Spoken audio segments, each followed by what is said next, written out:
Welcome to our house. This is the Screenplay Podcast. I'm your host, Evan Grenis, and with me, as always, is PGA Tour player Andrew Novak. How's it going, everyone? Happy to be here and back for another week of talking football. Yeah, week 13 was had some pretty crazy games. Got a lot to get to, a lot of high scoring in fantasy. We'll talk about it all. Don't forget to follow us on Instagram, YouTube, and TikTok at screenplay_podcast. So we'll start it off with Monday night like we normally do. Bengals and Jags. Honestly, I thought this game was going to be a snoozer. Didn't really think out it was that it was a game that you had to watch, but turned out to be a great game. A lot of storylines to talk about. It was tied 14-14 at half, and it stayed interesting all game. In overtime, the Bengals get a field goal, and then yeah, sorry. In overtime, the Bengals get a field goal to win 34-31. But the story of this game has to be Trevor Lawrence with his injury. I mean, I was watching it. I saw it happen live. It looked nasty. His own player stepped on his ankle. When you have a 350-pound dude stepping on your ankle, it doesn't look good. I thought it was a broken ankle at first. Luckily, it's just a high ankle sprain. So he will be back, but still gruesome to see. And I don't think Jacksonville is going to be the same team without him. No, I think when the NFL put this game on the schedule, they were super pumped to have Joe Burrow and Trevor Lawrence duking it out.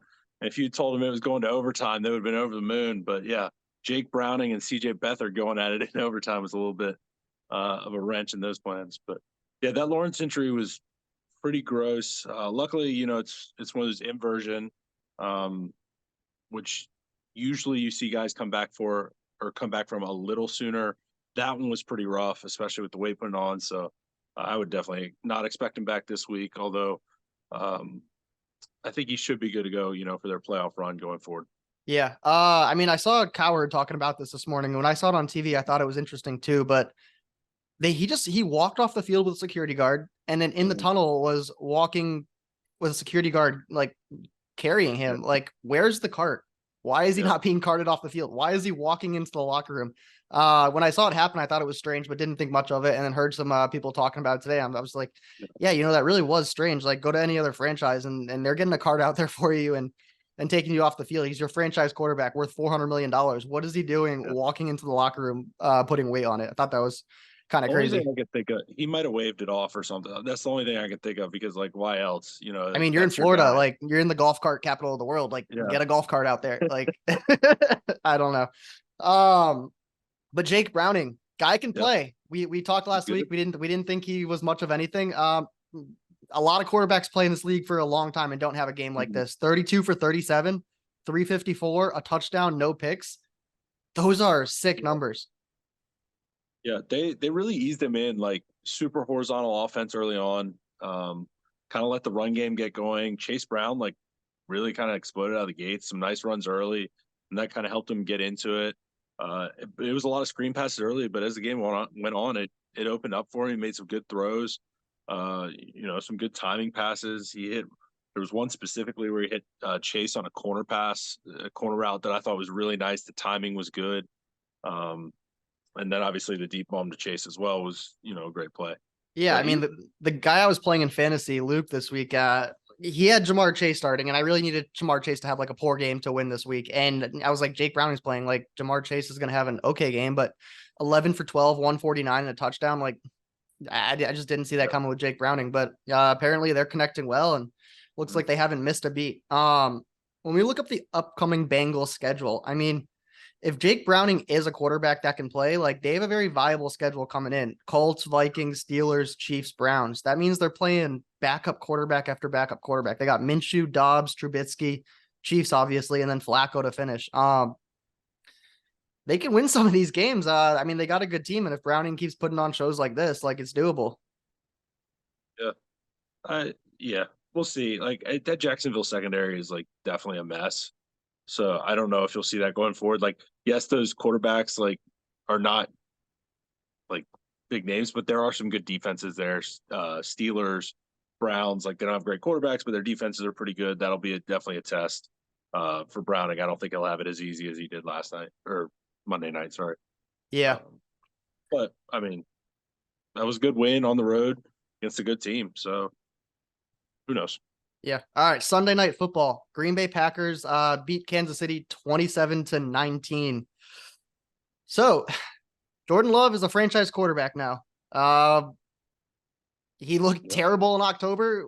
I hated him. I thought it was not the guy. And Told you, I saw some things that I didn't hate in his game. I was waiting for the breakout, and yeah, there yeah, we go. listen, he's mobile. He's got a good arm. He can be a little bit erratic, but apparently, he can go toe to toe with anybody. He can play against Mhm. Mahomes and stack up. He was slinging it downfield. There was like early in the season, we were talking about how he just doesn't throw passes downfield, and he Yeah, can't. I'm starting to think that maybe they were easing him into this. Maybe the coaching staff wasn't letting him throw downfield or something, because when I see him throw downfield now, he's got an arm. I mean, it's good. It's yeah, Favre like, where he can just like air it out and take some shots. And when you beat a team like Kansas City, you're building a lot of belief in the building. yeah.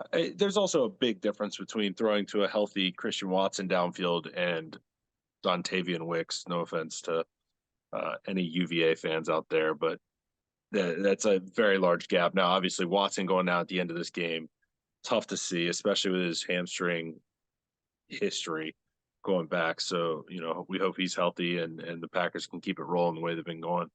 But yeah, this offense is really hitting its stride. Like, it's kind of weird, like no Aaron Jones, but AJ Dillon kind of fit what they were doing. They were able to kind of pound it with him and open up the passing game. Um, and behind that, and yeah, they really like back-to-back wins against really good football teams. Definitely got them on a heater, and you know they were looking at two tough opponents at 4-8 a couple weeks ago. Now they're 6-6, and Yeah, if the I don't playoffs think started today, they I don't would be think in. playoffs. Yeah, I don't think playoffs are out of the question at all. They still get to play the Panthers, which is a free win. They get to play the Giants this week. Oh, That's like, they're in the playoffs right now as we speak, and I'm looking yeah, at their upcoming schedule, and I really don't see a way that they are missing it. They have Giants, Bucks, Panthers, Vikings, Bears. yeah. Uh, If they, there's especially if they no continue to, there's no yeah, reason why they can't win three or four of those games yeah, and get into the playoffs. yeah. But really, I mean, Love had two throws in this game that really stood out to me. He had like a back foot throw that he threw 30 or 40 yards to Dobbs, who was covered by three guys, and he Yeah. brought it down. And then Christian Watson's second touchdown pass that he caught, Back in the end zone. like that was a great catch, obviously, but That the ball was placed perfectly. ball was And placed perfectly. and if you go back and watch that Dobbs play, Dobbs didn't even see that ball until last second. Like he lost the ball and it was placed so perfectly. Like he kind of found it last second. He didn't even really have to adjust. It was right there, right on him. Like super impressive stuff. Yeah. And I mean, Green Bay obviously drafts really well. They have a really well run franchise, and they got a bunch of skill players who are really all in the same age range. They're gonna continue to grow together, get better together. I would think that in the next 2 years, like Green Bay is going to be a very viable playoff contending team. Yeah, I think that's reasonable. They need to continue hitting the draft. I think O line, D line. I think they got some solid corners and stuff, but they could put some pieces together. I think Jaden Reed's a good receiver. I think one more other receiver or weapon um, could help. But yeah, no, they have the bones to be a good team and a good team going forward. I mean, it looks like the Lions are going to be a decent team for a bit, but if they lose Ben Johnson, who knows? Vikings are kind of in like a little bit of kind of turning point, I guess, for them. They've got some decisions to make this offseason. The Bears are kind of still just floundering around trying to figure out their quarterback situation, trying to figure out their coaching situation. So yeah, I think this is a nice time for the Packers to kind of rise up and kind of take back the division that was theirs for so long. Yeah. I mean, we would be doing a complete disservice if we didn't mention this, but Kansas City on that final drive got absolutely boned. I mean, that was the worst missed call of the season. That I thought it was super Yeah, obvious pass interference. It wasn't like he was touching him or holding him. He tackled him a second mhm. before the ball even came. So, The refs were brutal on that last drive. First off, Mahomes was not out of bounds on what they called the late hit, right. Yeah. He and was in then bounds they there. come Yep. back to yeah. I don't know what was going on because so I think it went. Mahomes was like a late hit, and then they threw a pass, and I'm pretty sure it was MVS. Basically, made like a spinning play to try and get out of bounds. He was definitely like forced back, And then they stopped the clock for some reason when he did get it to out of bounds, but he was getting pushed back. I thought they should have run it.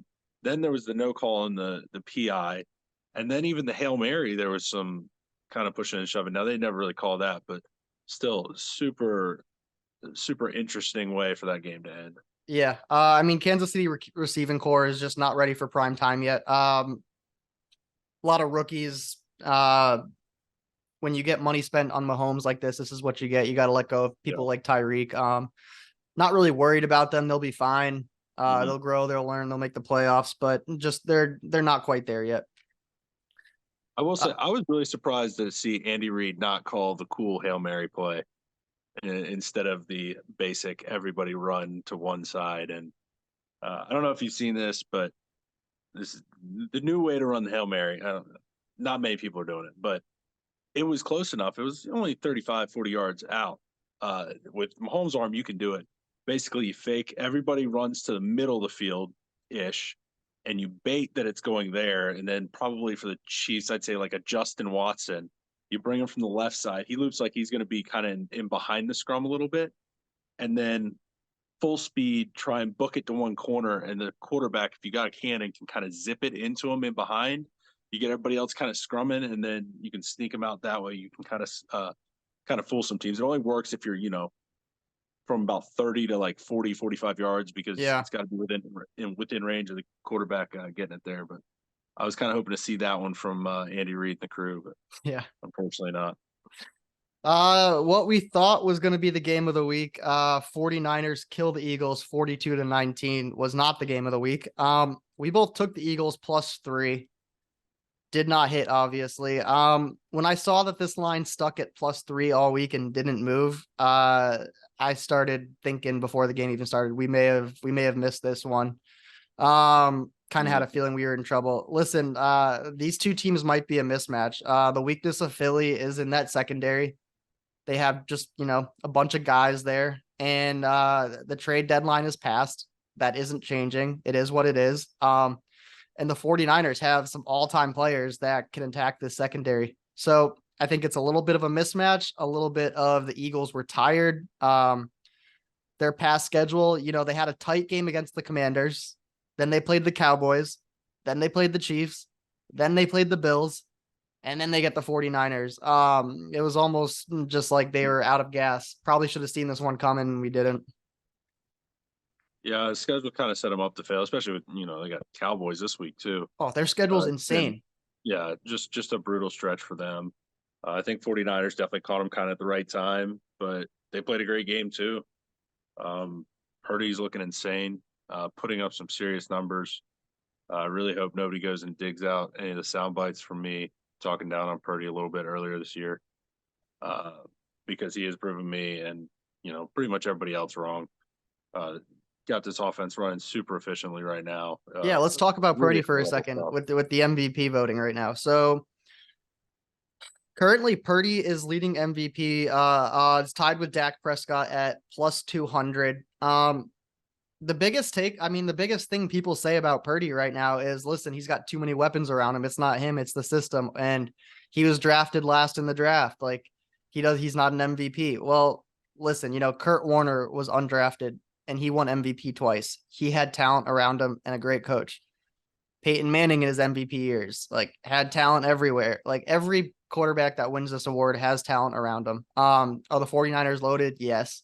But, you're not winning MVP without talent around you. So is it an argument? Yeah, but it's not as big as it can be. At this point in time, Jalen Hurts is starting to fall back a little bit. So I think it's kind of becoming, a Purdy Dak race here. What do you think? Yeah.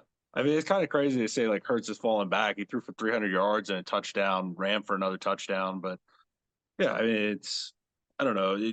There's nobody that's clearly separated themselves. So it's kind of been this little bit of a mashup of whoever has the big week that week kind of jumps up to tops in the MVP voting. And, yeah. Everybody's just cycling between +250 and +550, depending on kind of how they play each week. It's been super fun to see.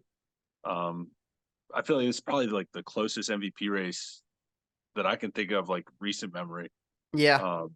And then especially with multiple guys, not two guys jockeying back and forth. So Right. And because it's such a weird MVP year, like I personally would have no problem giving it to Tyreek, who's at plus no, of course, 950. if he hits that 2,000 too, for Like sure. he's probably not going to get it. He's let's see, 1, 2, 3. He's sixth in the race. He's at plus Yeah. 950. He's a little ways back there, but on a year like this, I mean, he's valuable. Like I would have no problem giving it to him. But I think the argument is Dak is probably a little more valuable to the Cowboys than Purdy is valuable to the 49ers at this moment. I think, yeah, I think that's probably fair to say. And the I Eagles could have do that. been um they've been having close wins week Hmm. after week after week, pressing their luck. And the 49ers, I looked through it, they have 6 or 7 blowout wins. Yeah. So I think, it's probably going to come down to Purdy or Dak there. yeah, I think this week's gonna be such a prove it week for Dak too, because he's been playing so well. Now they're playing the Eagles division rival. Now I know the Eagles secondary has been a bit of a mess, and you can get after them, but still, I don't know what to expect. I mean, division I saw the rivalry. line Yeah, and it's just a complete stay away game for me. I'm like, I don't know who's going to win that game. Did you see I- the incident with the security guard in this game?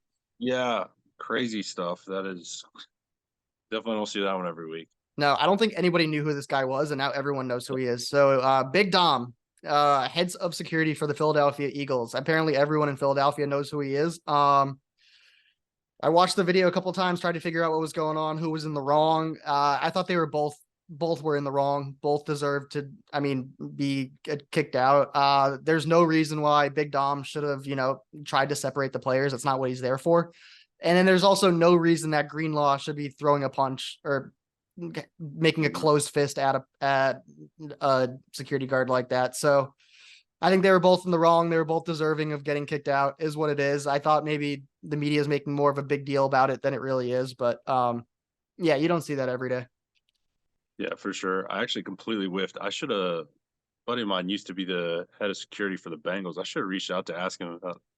I mean, he was there when Perfect and them were there. I'm sure they had some fights and stuff. I'm gonna have to ask him how he would handle stuff like that. Yeah. All right, let's move on to the next one. Dallas beat Seattle 41-35. Congratulations to the NFL. We have a Thursday night game that was worth watching. It was a good one. Yeah, unless you were playing against Metcalf, Yeah. fancy. I was. Seattle led 21-20 at half. It was the first time Dallas trailed at home this year. And it stayed a shootout all game. Dallas pulled it out 41-35 in the end. It was a Dak and Geno game, but you could also say this was a CeeDee Lamb and DK game. Some big games out of some big players here. CeeDee Lamb had 12 catches on 17 targets for 116 yards and a touchdown, and DK had only 6 catches, but 134 yards and 3 touchdowns. We both thought that some of these Seattle players were going to struggle this week, and that was not the case. Yeah. It was a super fun battle watching DK, Deron Bland going back and forth. Like super high level stuff. Deron, he did get his one pick for the week, but DK getting in the end zone 3 times. Yeah, Bland, honestly, Bland did not play well in the game. They were targeting him a lot, No, and he was letting he up a got lot picked of on. catches, a lot of yards. Yeah. But then when you We get an did, interception, it makes up for everything. So yeah, we did say, Trayvon Diggs, him, it's a system cornerbacks, and Trayvon's known to give up some yards too. But yeah, that was I was surprised to see Geno be as efficient as he was, getting, putting up that many yards. And they did get him once, but 330 yards and 3 touchdowns out of him. That was a fantastic yeah, game. and a rushing touchdown too. So Yeah, I mean, I have Lamar on my fantasy team, so he had a bye week. So I threw Geno in there, didn't really know what to expect, and 30 points out of him on opening night. I was yeah, like, I'll take that. absolutely. Yeah. Unfortunately, I was playing the guy I was playing, Luke, had DK on his team. So every time Geno got a touchdown, I was like, let's go. And then I looked down and I was like, oh wait, nope, that helped him even more than it helped me. Yeah. It's crazy to think like all that though, and it still wasn't enough to beat the juggernaut that is the Cowboys offense right now too. Yeah. Um, They're playing well. I mean, Pollard's playing well, Cooks is playing well, Ferguson's playing well. CeeDee Lamb isn't crazy hot. So Seahawks, they're now 6-6. Let's look at their upcoming schedule. 49ers, Eagles, Titans, Steelers, Cards. Not the easiest of schedules. Do you think the Seahawks are going to end up sneaking into the playoffs? They got to get some wins here. Yeah, they're coming in from the NFC. Like, I feel like Eagles and 49ers, you're looking at 2 losses there. Titans and Cardinals, like, should be 2 wins. So then a lot is going to hinge maybe on that Steelers game. That gets you to 9-8. You still probably need some help. It could be one of those where it's kind of like Seahawks. We were just talking about the Packers. Like, Packers could be kind of playing spoiler to the Seahawks. Those teams have kind of gone at it in the playoffs in the past too. So I think it'll be super close. I think like you kind of would like to get to 10-7 if you're the Seahawks, but man, that's going to be really tough with having both the 49ers and the Eagles on the schedule. Yeah, and then I'm excited to see Dallas play over the next few weeks too. Obviously they've still played the easiest schedule. They got Eagles, Bills, Dolphins, Lions, Commanders, next 5 games. That's a pretty daunting stretch. So we're gonna see how good they really are. They got the Eagles at home this coming week, so that'll be a good watch. Yeah, no, that's probably game of the week. Super, super excited to see that. It's like the 4th week in a row that the Eagles are playing the game of the week. Like, would not be surprised to see another shootout with those teams, with how the Eagles secondary's been. Maybe, AJ Brown's kind of similar receiver to DK. Maybe he can find some luck against that Cowboys secondary. So, yeah, super excited to watch that one. Yeah. All right. Texans beat the Broncos 22-17. The Texans were clearly the better team in this matchup, but they couldn't put the Broncos away. The Broncos had a chance to win this game at the end, but Russ threw up a lob to the end zone that got picked off. A few seconds left, and that ended the game. Russ normally plays pretty mistake-free football, but that wasn't the case in this one. He went 15 for 26, 186 yards, a touchdown, and 3 interceptions. Tough to win any game with 3 interceptions, but it was still a close game, and the Texans just couldn't close out the Broncos. This is a massive win for the Texans, though. AFC matchup. They're both, I think they had the same record going in, but now that the Texans got this win, it gives them a leg up on that playoff race for that 5, 6, 7 spot. And yeah, massive win for the Texans. Yeah, we talked about this being a huge game as far as that, getting the leg up there. To Russ's credit, Stingley made a couple of unbelievable plays on those picks, especially that second pick. I thought that was a crazy play by him to steal that one. But yeah, the Broncos, I think you've been a little bit more on the bandwagon. I've kind of been off. I have been on the bandwagon. I've been drinking that sauce. I did not see them winning this game. They made it super close. They had their chance at the end, but couldn't get it done. The Texans are going to be in a little bit of trouble, though, man. Losing Tank Dell early. Broken fibula, out for the season. Yeah, that was tough to see. Not really sure what he's doing on the goal line in the middle of the scrum. What was that? I don't get it. Like, he's 5'10", 165, I believe. Yeah. What is he doing there? I don't. He was blocking his heart out, but I mean, props to him for that. But like, I'm not really sure how much moving of people he's going to be doing in that kind of position. No, and once he went out, like, the Texans' offense is not the same. We've talked about this with Miami, how when Waddle's not on the field, Tyreek's not the same. Like, if Tank's not on the field, like, some of these, like, Nico Collins obviously stepped up this game, but he went off but the offense is not going to be the same when you lose a player like that. Yeah, for sure. So he'll finish the season with 709 yards, 7 touchdowns in 11 games. He was having a great rookie season. Fantastic. Hopefully he gets healthy and comes back strong next season. But yeah, that's tough to see. Yeah, for sure. All right. I want to talk about CJ Stroud for a second. He's now the passing leader in the NFL with 3,540 yards. Sam Howell's behind him by about 100 yards. Howell's on bye this week. So yeah. Yep. So CJ Stroud could be the first rookie to lead passing in the NFL since 1939. So it's been like almost 100 years since that's happened. It's unprecedented. I mean, I'd love to see it. Got Tua's up there in third, but after Tua's got 3,450. But after Tua, it drops off. Goff is fourth, and it's a couple hundred yards off. So, yeah, this week CJ Stroud could take a massive jump up, lead in that passing category, and that'd be good to see. They do play. They do have the Jets this week. They have Browns in a couple weeks, so they do have some tougher secondaries there. But they get the Titans twice, so those. I mean, those could be 350 plus there, and then the Colts at the end of the year, division battle. Like, I absolutely could see him putting up 300 plus there. So yeah, Colts love playing some high shootout games. So yeah, it's super realistic that he could get to that number. all right. And then coach of the year odds, D'Amico Ryans. What do you think? He is second in the odds at plus 250. You like his chances right now? We had talked about it last week as kind of like the other guy, outside shot. And then with this win this week, this puts him in the position for the playoffs with I think what we said last week was if, the Jags lost some games and the Texans got to where they won their division or something, then yeah, absolutely. Well, now you have, Trevor Lawrence out for maybe a couple weeks.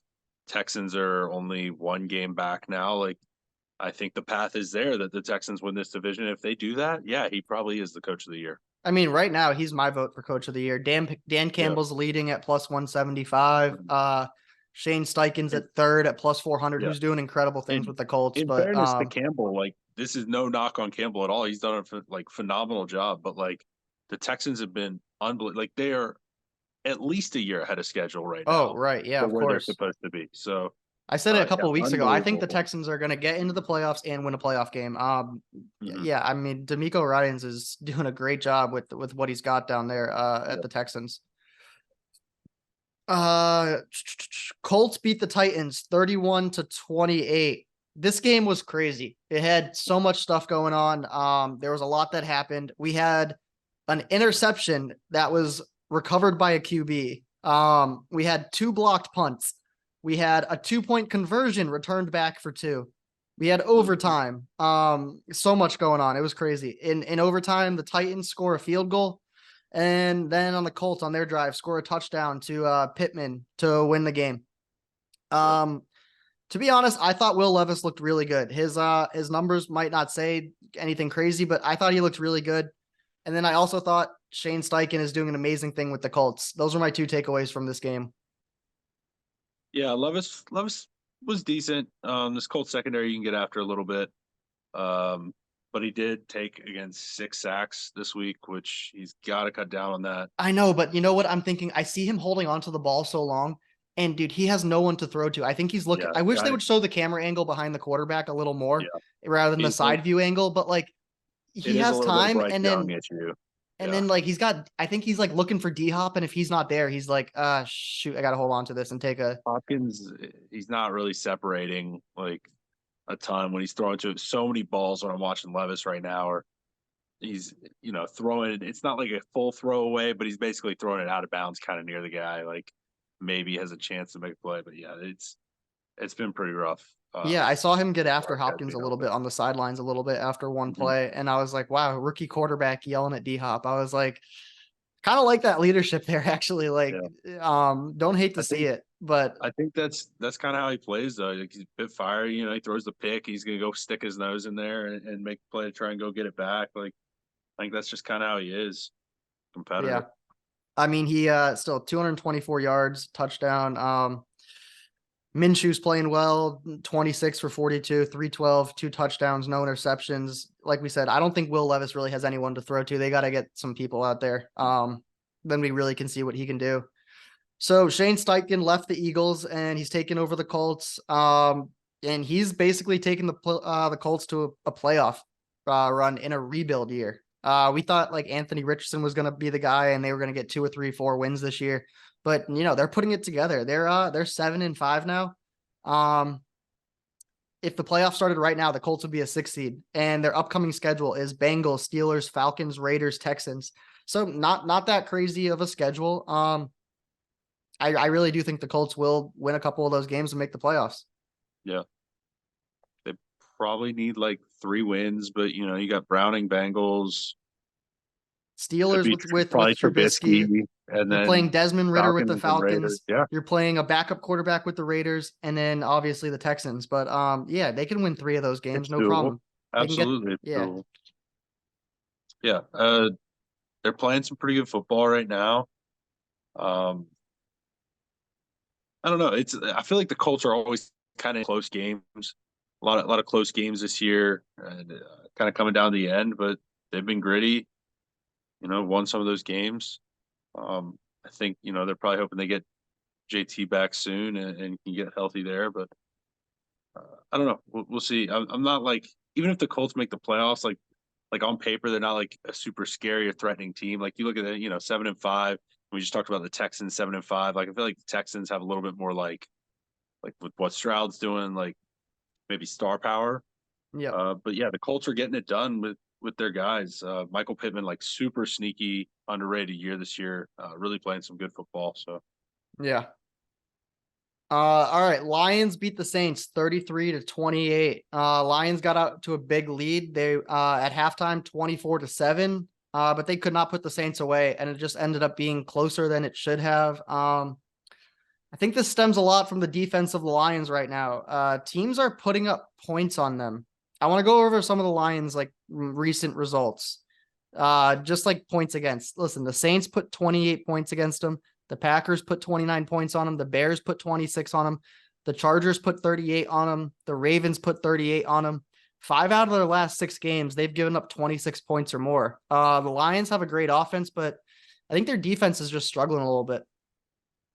yeah, the Saints didn't put up like a ton of yards, uh, but they did just enough. Jameis had to come into this game with Derek Carr going out.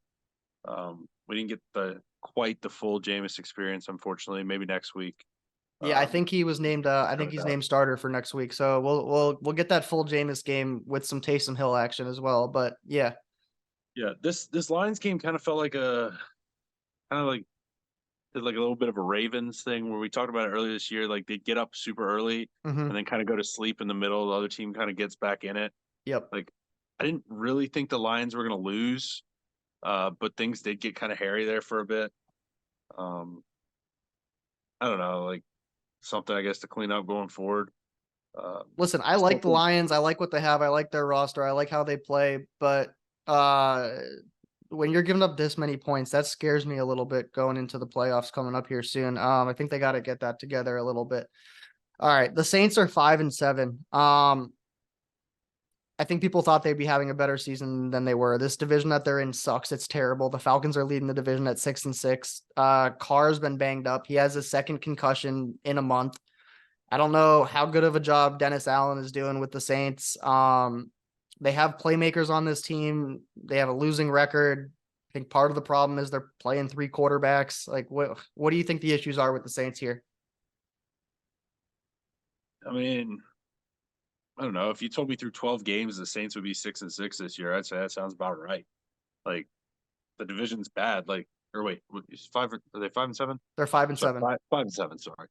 Even still, like, yeah, it sounds like maybe about right. Like the division's bad. Like none of the teams in that division are great. Like 5-7, it's still right there.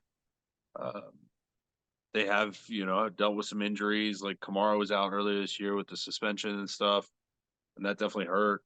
Um, I think the defense has not been like quite as dominant as they were hoping. Like I think the idea was hopefully to win ugly, and I don't think they've been able to like ugly it up enough, especially not to Dennis Allen standards. Like I think that's definitely how he wants it, how he wants to play. Um, but now they can, maybe play some Jameis ball, put some offense down, and we'll see what happens. But I don't think like their identity has quite been where they want it for this No, year. I don't know what the Saints are really. Like, I can't bet on them any week. I don't know what I'm getting out of them. I thought they'd be doing better than they were, especially with this. I thought they would win this division at least, and they still may, but Yeah, I they have still some feel stuff like going on the there. Saints, Saints play the Falcons last week of the season Yep. in New Orleans, and I think a lot's going to come down to that. I mean, the Saints have the Panthers, the and the Giants at home next 2 games. Then they play at the Rams, at the Bucks. Like it's straight out. They realistically could They have win a lot of division every games game coming up, for the so I last mean, five yeah, they games. got some important games coming up here. Yeah, so I think it's like super reasonable that they could win 4 of those games and win the division, whatever. But I don't know. I think probably New Orleans fans probably are a little bit disappointed with where they are. Yep. All right. Cardinals beat the Steelers 24-10. This game took 5 hours to play because of delays. Just they kept bringing players in and out. I think there was 2 weather delays. Pickett got hurt. He has gotten surgery, but he's not expected to go on IR. So we're kind of expecting him to be out for 2 or 3 weeks. The offensive struggles continue. James Conner had a great game for the Cardinals, 105 yards, 2 touchdowns, but the Cards just had a better offensive game here. The Steelers still, they had a great game last week, 400 plus yards, and I'm just like, I don't care. Like, let me see more of it. And we're right back to what the Steelers were: 4 of 11 on third down, 1 for 3 in the red zone. And the Cards were, 10 for 17 on third down and 3 and 3 in the red zone. That's the difference. Like, the Steelers I don't care how good your defense is. Like, you gotta put up some points. I can't be seeing this week in and week out. Steelers are 42% touchdown in the red zone. That's 29th in the league. Like, it's just gotta be better. Like, they will make the playoffs most likely, but you're not going to do anything in the playoffs at all with stats like that. That's terrible to have, especially when you don't even make it to the red zone that much either. Yep. Definitely So will have to get that cleaned up.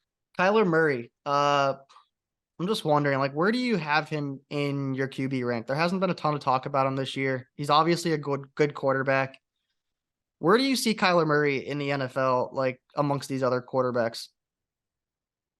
Yeah, I think he's still kind of getting back into it, getting back into the flow of the game, coming off the injury. I was having a quarterback ranking talk literally yesterday with some of my buddies.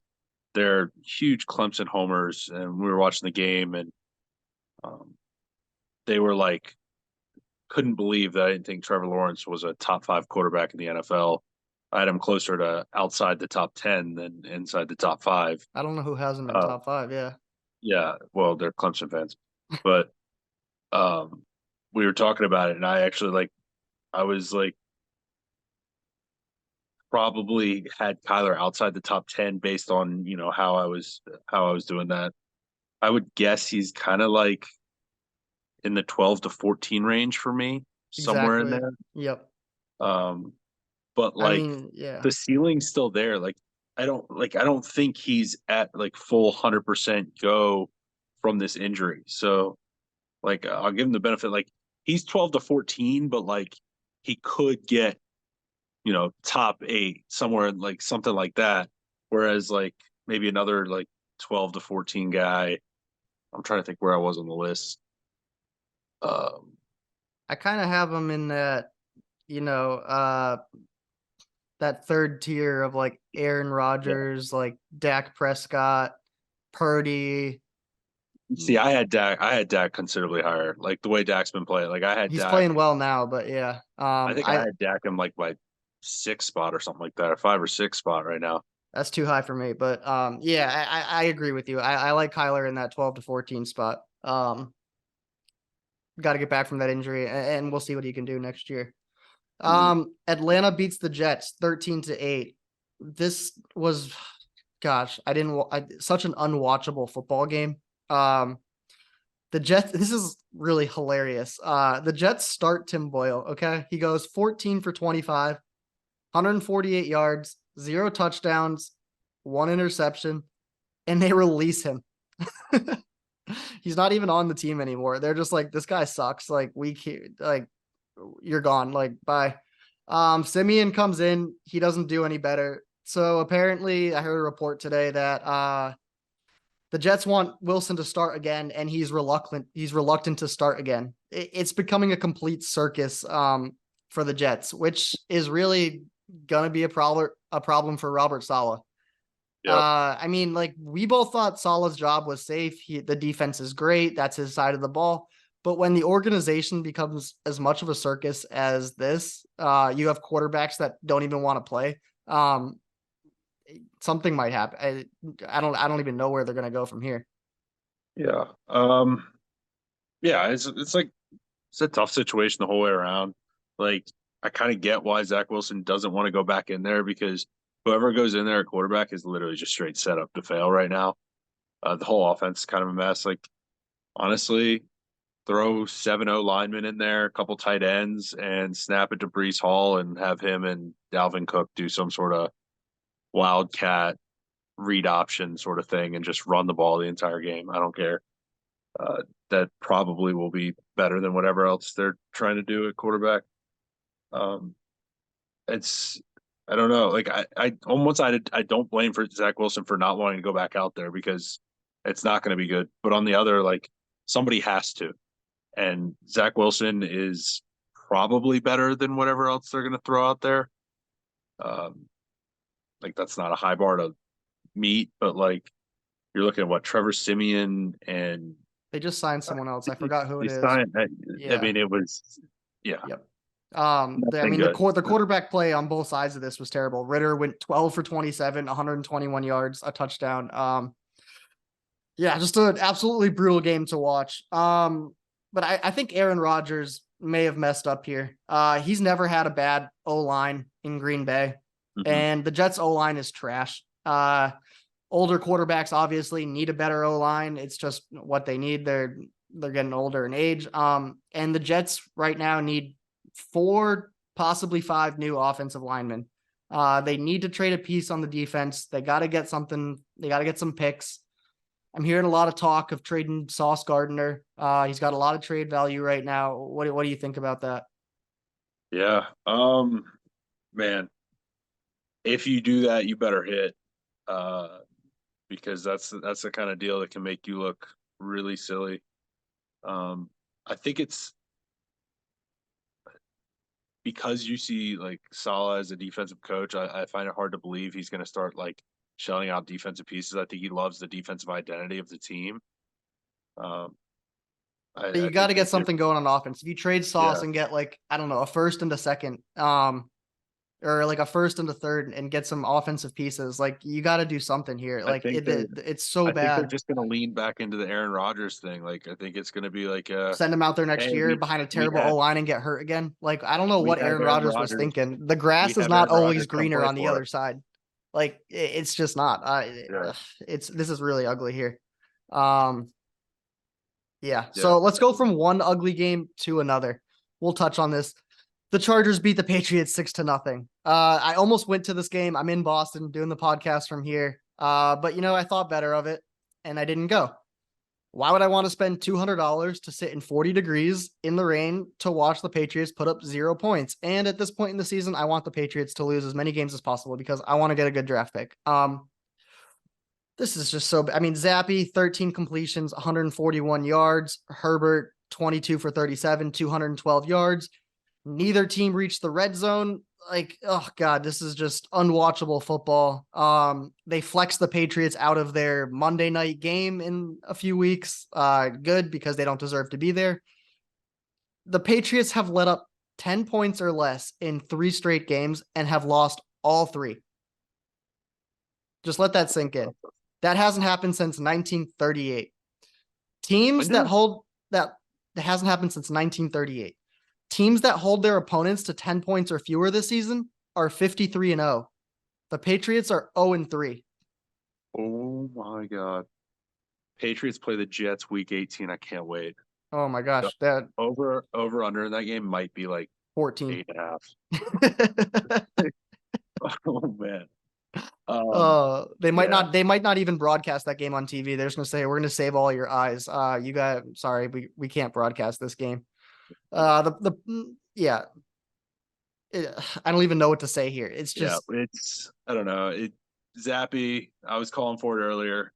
It didn't work. So yeah, next on the list is Malik Cunningham. We need to see it because he can't be much worse, and at least it'll be fun, right? I guess maybe the only thing they're worried about is he maybe would win a game. I don't know, but. And then we talked about this last week. I'll talk about it one more time. Quentin Johnston is so bad. He has 242 yards on the year. Did you know Devon Bland has that many yards on defense for the Cowboys?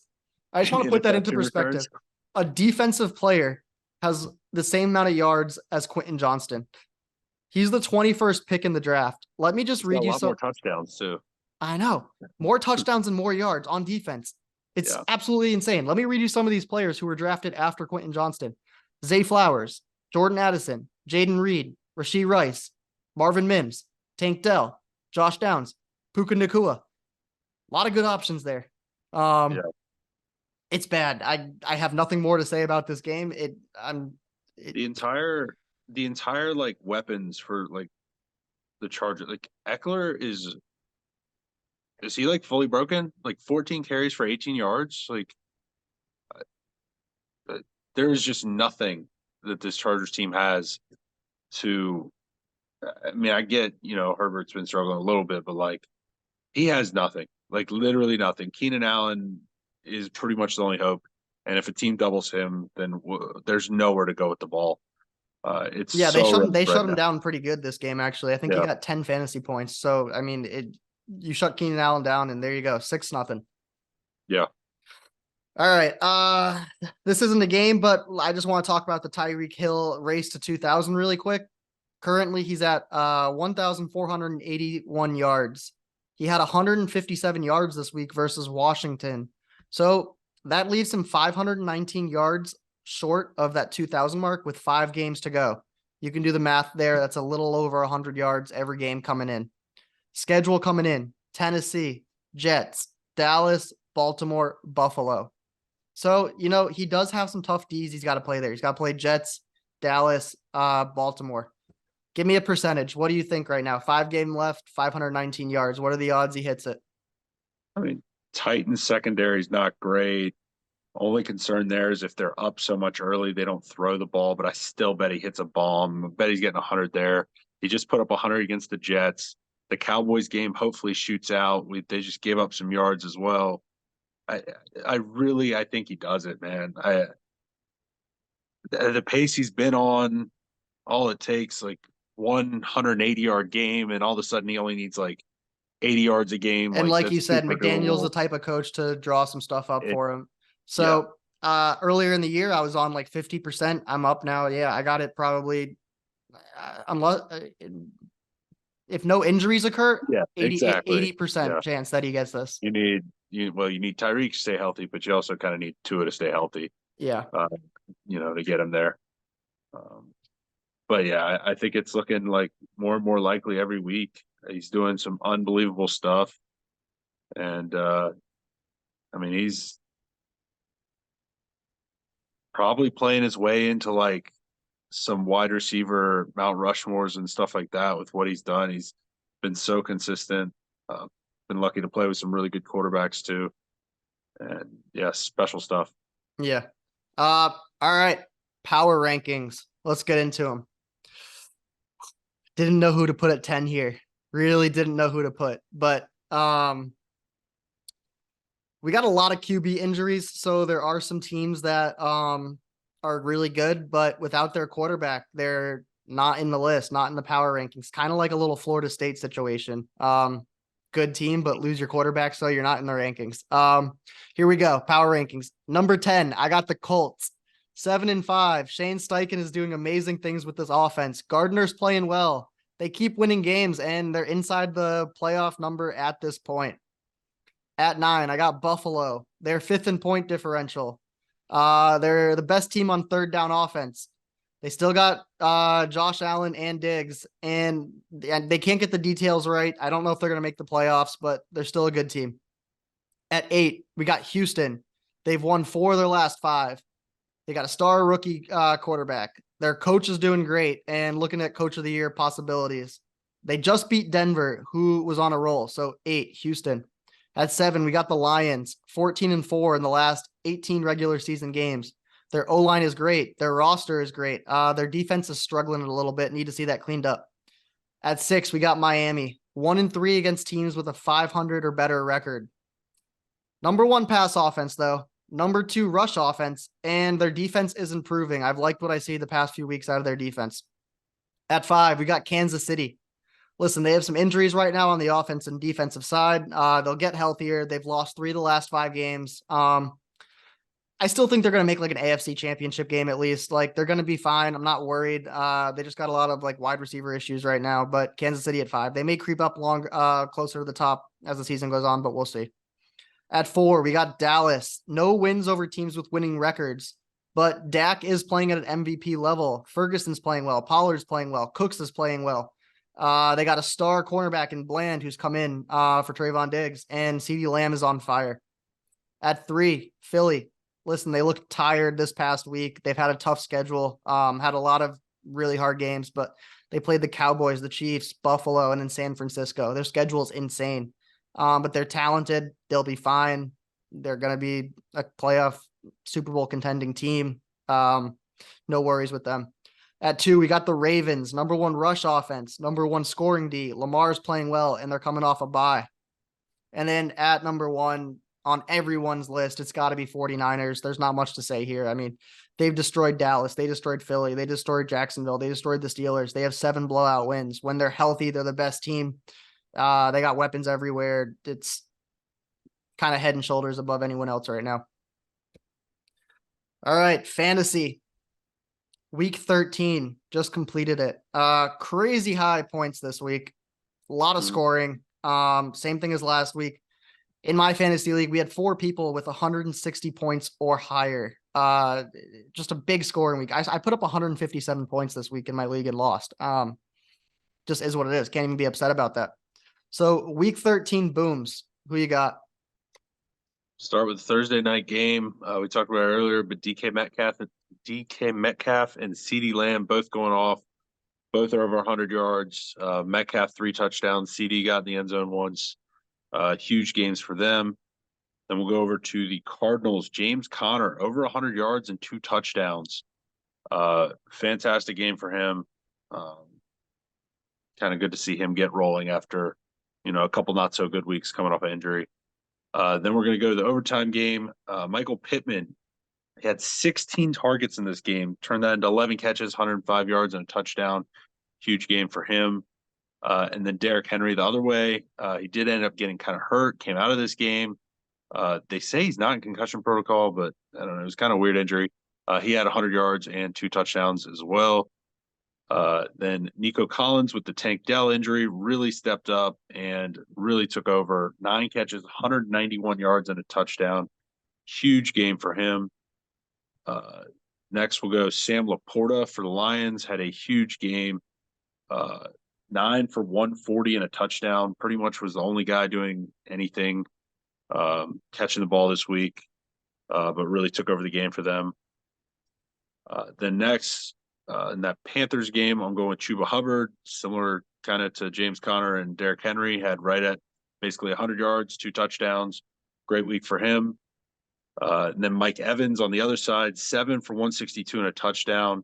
What he's done consistency-wise, like, I think this is his 10th year in a row with 1,000 yards. Yep. Like, absurd stuff. Like, I think truly ridiculous. I believe he's on a contract here too, so he's Yeah, gonna go somewhere and get some money. Just ridiculous stuff from him. Really impressive. Then I'm gonna go Christian Watson. Got hurt at the end of the game, which tough to see. Hopefully it's nothing serious, but 7 for 71 and 2 touchdowns. Also had a couple carries for some yards. So great game for him, especially against a pretty solid defense against the Chiefs. And then in the Monday night game, I'll go Joe Mixon. He had 68 yards and 2 touchdowns on the ground. He also had 6 catches for 50 yards in the air. Great game for him. Yeah. Geno Smith, 30 points on Thursday night. Played great against the Cowboys. You called this last week. Evan Ingram, 23 points, 9 for 9, and a touchdown. Jamar Chase, 31 points, 150 yards and a touchdown. Kamara keeps putting up big weeks, 29 points, 2 touchdowns.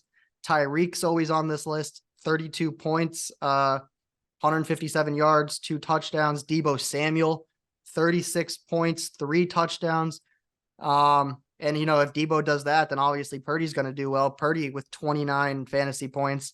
And then, of course, we'll throw these defenses in there. We said this. Colts D, 19 points. And then the Falcons D with 20 points as well. Let's move over to the bust side. Who busted this week? Start. We just touched on it, but Austin Eckler, man, 14 carries for 18 yards. He only had 2 catches. I don't know if this is the beginning of the end. I don't know if he's playing hurt or what, but man, it has been really rough for him. And then I want to touch on some guys that got hurt during the game. They, rough week for them. Obviously, Tank Dell going out early had 0 points because he got hurt on I think it was literally the first possession of the game. And then Ramondre Stevenson also in that Chargers game. Unfortunately, it was looking like it could be a decent game for him. He actually had a pretty solid start, a couple nice runs, but then went down hurt and, didn't really do much for you as far as points before getting hurt. So tough week for him. Then I'm going to go in that other really gross game, Falcons-Jets. Drake London only had 1 catch for 8 yards. I said that last week. I was like, Drake London, bench guy this week, playing the Jets. Yeah. That was, tough matchup, obviously, Sauce Gardner. But yeah, that was really rough. And then even worse, you had Terry McLaurin putting up a big old 0 against the Dolphins. This was a game where the Commanders were pretty much losing the whole game. They were forced to throw. They didn't have the ball that much, but man, to not get a single point when you thought he'd be playing catch up the whole game, super unfortunate. He only had 3 targets though. It's like he's got to have more targets than 3. Yeah, I don't like that. I agree. And then lastly, I'm going to go Adam Thielen. He's been on this list frequently recently, and only 3 catches for 25 yards. Something's been off the last few weeks with him and Bryce. Connection just hadn't been there like it was earlier in the year. So. Yeah. I will go Herbert. He had 8 fantasy points, 212 yards, but nothing else, just 212 yards. Hollywood Brown, 0 points on 0 catches. He had 3 targets, just couldn't haul any in. Cade Otton down in Tampa Bay. He's normally pretty consistent mid-tier tight end, but he didn't get a single target, didn't get a single catch, 0 points. Jamar Gibbs, 6.4 points. Just not much happening there this week. DeAndre Swift, 4 points, only had 6 carries in that Philadelphia game. And then I'm going to touch on a few defenses here because it was a high scoring week. Obviously means some of these defenses played really bad too. The Chiefs D, 1 point. The Jaguars D, -4 points. I'm sorry, the Jaguars D, -2 points. And then the Cowboys D, who's normally really good, -4 points. All right, we're going to move over into this coming week 14 of fantasy stardom. Who do you got? All right, I'm trying to get y'all some good ones. Try and find some good matchups for y'all. So we're starting with Elijah Moore this week. He's playing the Jacksonville Jaguars. Secondary's a mess there. He just came off 12 targets last week from Joe Flacco. Clearly, Flacco likes him. Definitely a start this week. Brandon Cooks has been on fire the last couple weeks, getting in end zone twice. He's been playing much more snaps. He's playing against a terrible Eagles secondary in a game that could shoot out. I love Brandon Cooks this week. And then lastly, for my starts this week, I'm going Javonte Williams against the Chargers. Chargers run defense was struggling against Ramondre last week. Then Zeke came in and actually did some decent things. Javonte's much better than both of those guys. I think it's a big week for him. Go ahead and fire him up. Yeah. I'm going to start with some defenses first here. We've been harping on this for weeks now. Colts D, they're playing Cincinnati. Keep your Colts D in there. Steelers defense, they're playing New England. So they're going to score a lot of points. Got to throw Steelers D in there. Drake London had a pretty bad week this week. It was just on our bus list. I like him this week versus Tampa. Tampa's got a good run D. They're going to have to throw it a little bit. I like him there. David Njoku versus Jacksonville. He had some drops in this last week. He's got a much better matchup this week. Think he'll get some catches. Isaiah Likely versus the Rams. Had 6 targets last game. Playing in spot of Mark Andrews. I think he'll have a good week against the Rams.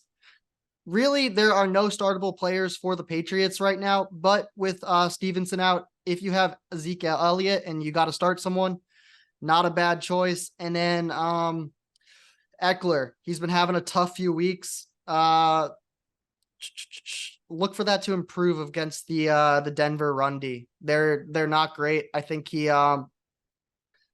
I think he can do something this week and get back into where he was. All right, week 14. Sit him. Who do you got? So I'm gonna start with a backfield duo. Dameon Pierce and Devin Singletary, I think, are both sits against the Jets this week. You could get lucky and one get a touchdown or something, but I don't think either is going to be in a great position to put up big numbers, big yardage. This Jets D is pretty stingy. Then I'm gonna go with Matt Stafford. He's coming off 2 good weeks, 2 good performances, but he is playing the Ravens this week. There's just probably better options out there. This Ravens pass D and just defense in general is really stout. And then lastly, a guy, a little bit of a surprise. He's coming off of 3 weeks in a row with a touchdown. Tony Pollard. He's playing the Yeah, Eagles this week. Man, I do not like it. I got It's that a there bad too. it's a bad spot for him. I Yep. think the Cowboys could put up some points, but I think if they do that, they're doing it through CD, they're doing it through Brandon Cooks, they're doing it through Ferguson, man. It's gonna have to be done through the air for them. So I Yeah, do it's a not like Tony tough Pollard matchup this for week. him there. Absolutely. Um, all Steelers players: Fryermuth, Pickens, Johnson, Harris, Warren. You got Mitch Trubisky at quarterback. Don't know what he's going to do. And honestly, like New England's D, like they're not bad. They're not putting up points, but their defense is not bad. So I don't like really any Steeler players this week. CJ Stroud, obviously passing leader. Just look for him to have a slower week this week versus the Jets. I don't expect anything crazy out of him. Khalil Herbert versus Detroit. Detroit's run D is really good. If the Chicago Bears are going to do anything, it's going to have to be through the air. Don't like Yeah. Khalil Herbert. And then He straight up got out snapped too by Roshan last yep. game. Khalil, he's on the hot seat. I mean, he might be getting replaced at this point. Yeah. And then Jacksonville wide receivers versus Cleveland. Cleveland's got a good D. I don't know what CJ Beathard is yet. I just don't trust any of the Jacksonville wide receivers this week with CJ Beathard back there. And then Kenneth Walker didn't play last week. He may play this week. We're not sure. He's coming off an injury against San Francisco. Not a great spot to be coming back from off of an injury. So that's our week 14 sit 'em. All right, let's get into the gambling lines of the week. Week 14 gambling lines. Thursday night, we have a football game, but we really don't. Patriots at the Steelers. Steelers are favored by -6. Probably don't watch this game. God, Patriots versus Steelers. Yeah, tough. All right, Sunday at 1 p.m. We got Bucks at Falcons. Falcons are favored by 2.5. Rams at Ravens. Ravens are favored by 7. Lions at Bears. Bears are favored. Bears are getting 3. Colts at Bengals. Bengals are +1. Jags at Browns. Browns are -3. Panthers at Saints. Saints are -4.5. Texans at Jets. Jets are getting 5.5. 4 o'clock window. Vikings at Raiders. Raiders +3. Seahawks at 49ers. 49ers, 10.5 point favorite. Bills at Chiefs. Chiefs, 2.5 point favorite. Broncos at Chargers. Chargers, 3-point favorite. Late night game, probably the game of the week. Eagles at Cowboys. Cowboys are 3-point favorite. Let's move into Monday night. I hate this. We have 2 Monday night games and they're both at the same time. There's no red zone, so I don't like flipping back and forth, but I just don't like this schedule. Titans at Dolphins. Dolphins are -13.5. And then Packers at Giants. Giants are getting 6.5. What is your must-win game of the week? I will go probably with this Colts Bengals game. We talked about both these teams' playoffs hopes going forward. I think the winner's got a nice little inside track, especially Colts if they can win, get to 8-5, they're in a really good spot. So I'll put kind of both those teams in on that one. All right, my most win game of the week is the Vikings. They're at the Raiders, who are not that great. Vikings, they're kind of in the hunt picture. Really need to get a win here. I think they're coming off a bye too, right? So, yeah. Sorry. The Vikings they just had a bye, correct? Yeah. Yeah. So off a bye, playing the Raiders. They need to get a win here. I think both those teams are coming off bye though. Yeah. So. All right. Last week, our bets didn't do so hot. We No. need a strong comeback week this week. We both went 1-2. Yeah. Andrew is I let you pick first last week. I'm not doing that again. Yeah, That we'll was go terrible. back to our normal order here. Andrew is 15-15 on the season, so not the worst. Andrew last week took Eagles +3, miss, Falcons -2.5 hit, and Steelers -5.5 miss. I am 26-17 on the year. I took Broncos +3.5 miss, Eagles +3 miss, and Colts -1 hit. So a bounce back week for the pod. Andrew will go first. What are your bets of the week? So I'm gonna start with a team that I think I've bet multiple times this year. I'm going with the Lions -3 at Chicago. Um, it is a road game, but I think the Lions kind of bounced back. They did not put a great second half performance out there after, or well, I guess kind of starting in the second quarter, but after jumping out to a good lead, I think they'll kind of want to right that wrong and really put away a division opponent this week. So Lions -3. Then I'll go to another division game. I'm taking the Saints -4.5 at home against the Carolina Panthers. I'm kind of hoping Jameis is starting in this. I think that a combo of Jameis and Taysom Hill is going to be a problem for the Panthers. Taysom really ripped up the Panthers on Monday night earlier this year. They have problems stopping the run, and Taysom does not help that. So I could see a big Taysom game this week. And I don't think the Panthers match up very well against that Saints team. So Saints -4.5 there. And then lastly, I'm going to take the Ravens coming off a bye -7 at home against the Rams. I know the Rams had a nice little win this week, but I don't think they're a great football team. I think the Ravens coming off a bye are in a good spot to have a nice little comfortable win. Yep. I'm with you. This is a rule of thumb. When NFC teams play Baltimore at home, you take Baltimore. Baltimore is a 7-point favorite off of a bye. Lamar versus NFC teams that they don't normally play is 17-1. This is going to be a blowout. I think this is free money right here. Ravens -7. I got the Chiefs -2.5. They're playing Buffalo. They've lost 3 of the last 5. I don't think they're going to lose 4 of 6. It's at Arrowhead. The Bills aren't what they were. Chiefs -2.5. And I'm taking Seahawks +10.5. I have a million reasons why I like this. The Seahawks played the 49ers 2 weeks ago. They lost by 20. I don't think they're going to get blown out 2 times in a row. Seattle needs a win. Their season's on the line. Pete Carroll's a great underdog coach. Seahawks are on extra rest, extra time, extra prep. And the 49ers are coming off of a big emotional win. I like Seahawks +10.5. All right. Those are our bets for the week. Lock them in. And that's our podcast for the week. So appreciate y'all. Any last words, Andrew?